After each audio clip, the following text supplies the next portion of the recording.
Vannacci si è fatto la tessera e quindi avrà l'onore e anche l'onere di rappresentare il partito, quindi dovrà fare il leghista. Ora che la tessera è fatta, quindi bisogna fare il leghista. Nel mondo al contrario di Roberto Vannacci, evidentemente funziona così e Luca Zaia dal Vinitali lo fa intendere con la solita diplomazia, ingoiando quello che per molti leghisti veneti resta un boccone amaro. Sull'ingresso del generale si interrogano anche i due nuovi consiglieri federali trevigiani, rappresentanti autentici della vecchia guardia. Vannacci da ieri è militante della Lega, ma ci siamo anche noi.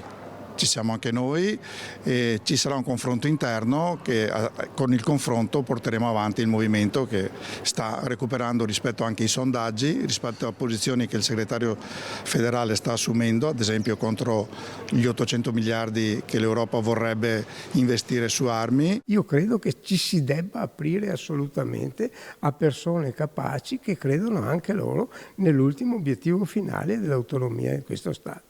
Quindi Vannacci può essere un valore aggiunto? Assolutamente sì, ma non c'è il minimo dubbio. Del resto ricordo che anche noi avevamo il professor Miglio, che è stato uno dei più grandi costituzionalisti, socialisti, integralisti, che era il costituzionalista di Craxi, quindi su questo credo che non ci dobbiamo fare tante meraviglie. Sovranismo di cui Vannacci è tra i simboli e autonomia non si escluderebbero a vicenda, anzi, e di una nuova energia in Casalega parla Mario Conte, che confida molto proprio in Canova e Gobbo. È importante la loro presenza all'interno della segreteria federale perché il Veneto rappresenta da sempre un punto di grande forza della Lega nazionale. La Liga Veneta i valori della Liga Veneta devono tornare ad essere trainanti all'interno del nostro partito. Tocca allo sceriffo rompere la liturgia del post-congresso e la conseguente Pax salviniana. E vedo che questa Lega è diventata un partito,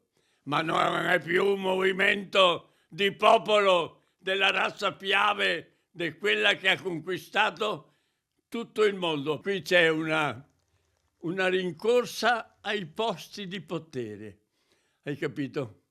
Perché vedo che tutti quanti cercano di sgusciare fra i piccoli vicoli politici per trovare la seggiolina, le austriache piume.